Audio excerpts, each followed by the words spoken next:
In this video, I want to provide a general introduction to graphs. We'll talk about what they are, some applications of them, and how we deal with them in code. So a graph is just a data structure that allows us to model relationships. The simplest way to think of it is that a graph is a bunch of things that are connected in some way. Specifically, we call those things nodes. So you can see that in this graph, we have a 1 node, a 2 node, a 3 node, and a 4 node. And the connections between nodes are called edges. So there's an edge collecting the 1 and 2 nodes. And let's go ahead and label our edges. So let's say we want to call this edge that connects the 1 node to the 2 node A. And we can call this edge connecting the 2 node to the 4 node B.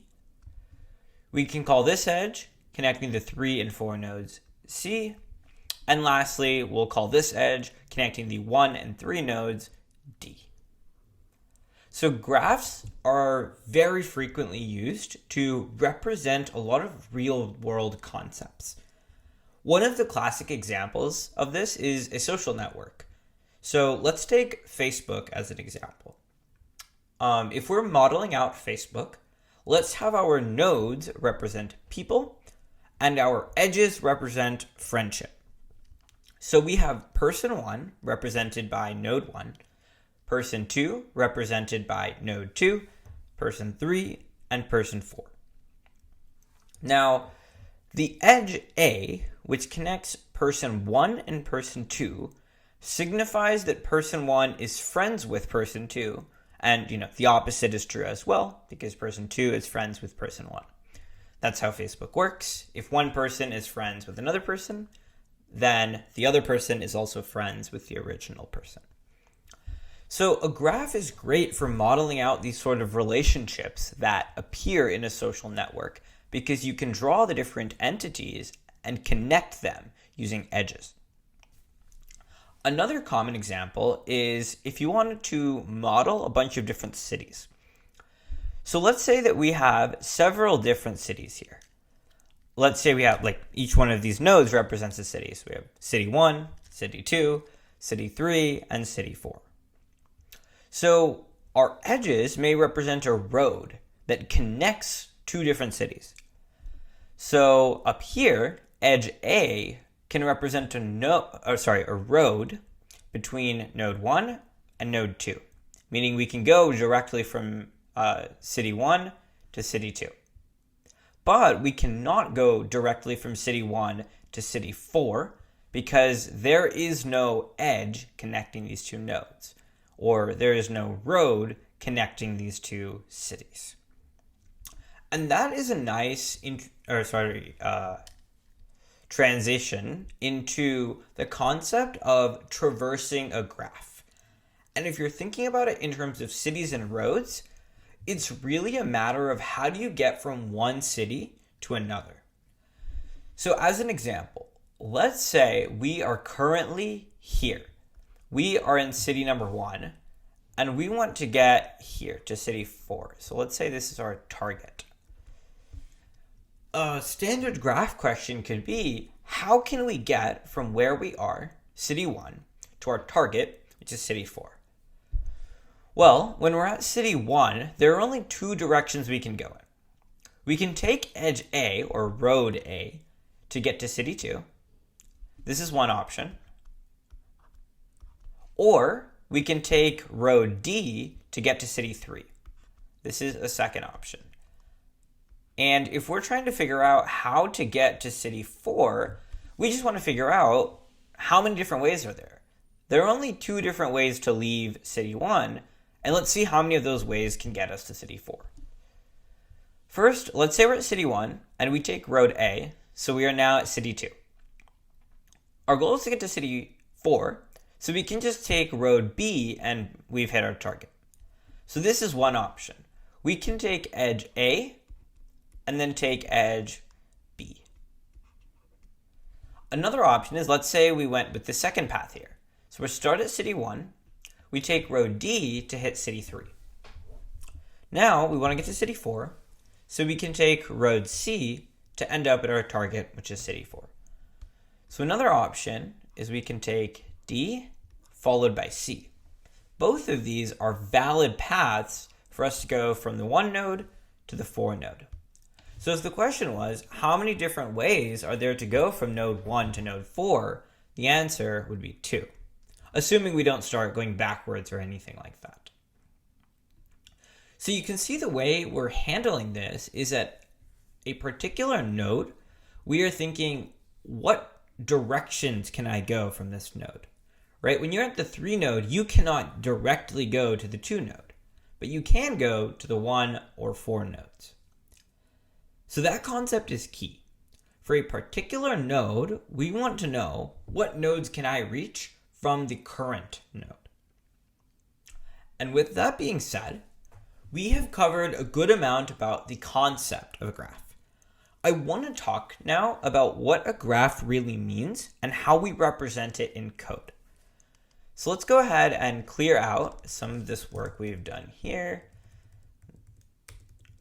Okay, so the first question becomes, how do we represent this graph in code?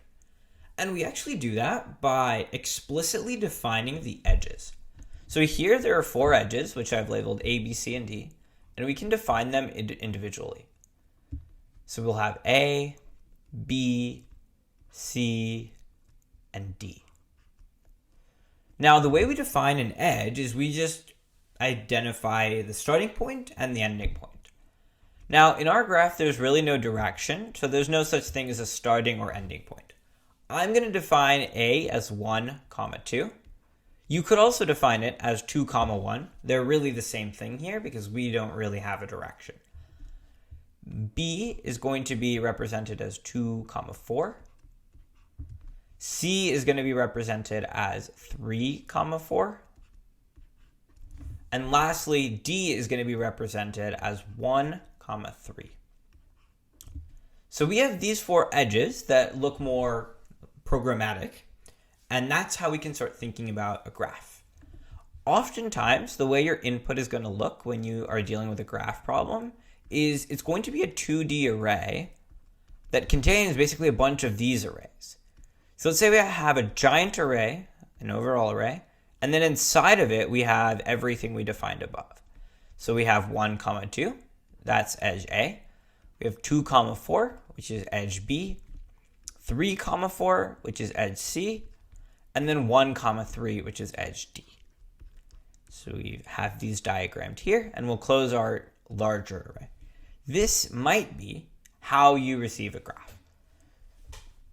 Now, if you remember what we discussed earlier, we realize that generally, when we are at a particular node, the most useful information for us is what nodes can I reach from the current node. And we call those the children of the current node. So as an example, if we're at the 3 node, the children would be the 1 node and the 4 node, because those are the 2 nodes we can reach directly from the 3 node. So let's say we were solving that problem from before, which is how do we get from city 1 to city 4? Let's say we've taken edge D, or row D, and now we're at city 3. Now we want to know, what are the different paths we can take from city 3?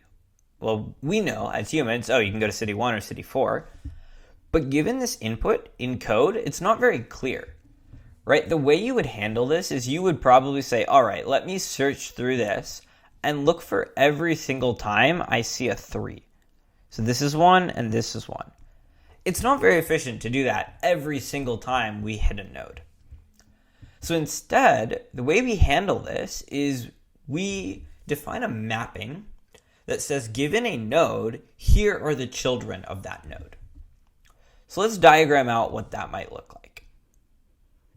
So let's start with the 1 node. If we have the 1 node, what are the children of the 1 node? In other words, what nodes can we directly access from the 1 node?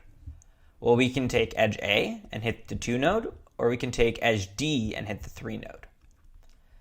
And we can follow a similar process for all of our other nodes. So when we're at the 2 node, we have direct paths to the 1 node and the 2 node.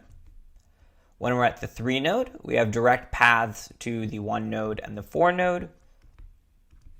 And lastly, when we're at the 4 node, we have direct paths to the 2 node and the 3 node. Now, I want to highlight a couple things about what this representation really means. So, if you see this connection here from 1 to 2, this represents edge A, right? What this is saying right here is that if you're at the 1 node, you can get to the 2 node.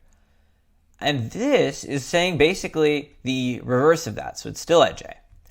It's saying when you're at the 2 node, you can go back and hit the 1 node.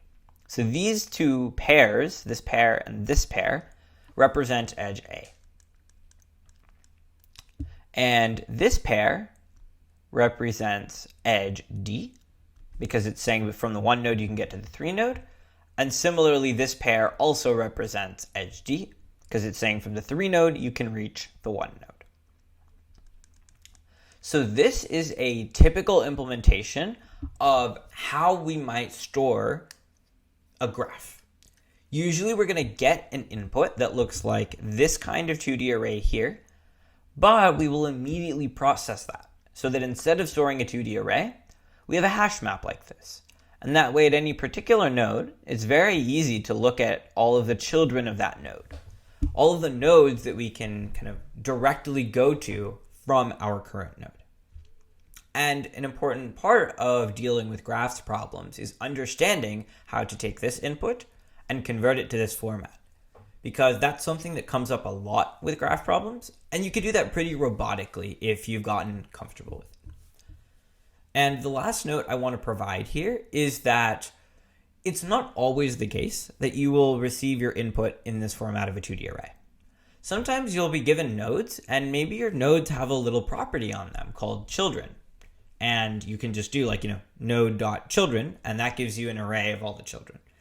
If that's the case, that's fantastic. You don't even have to build this hash map, but that's an easier case. And if you understand how to do it with the hash map, you're basically doing the same thing when you have that sort of input. With that being said, that's all for this video. I hope that gave you an introduction to what graphs are, their applications, and how they work in terms of code. In the next few videos, we'll see some examples of how you can manipulate graphs in code.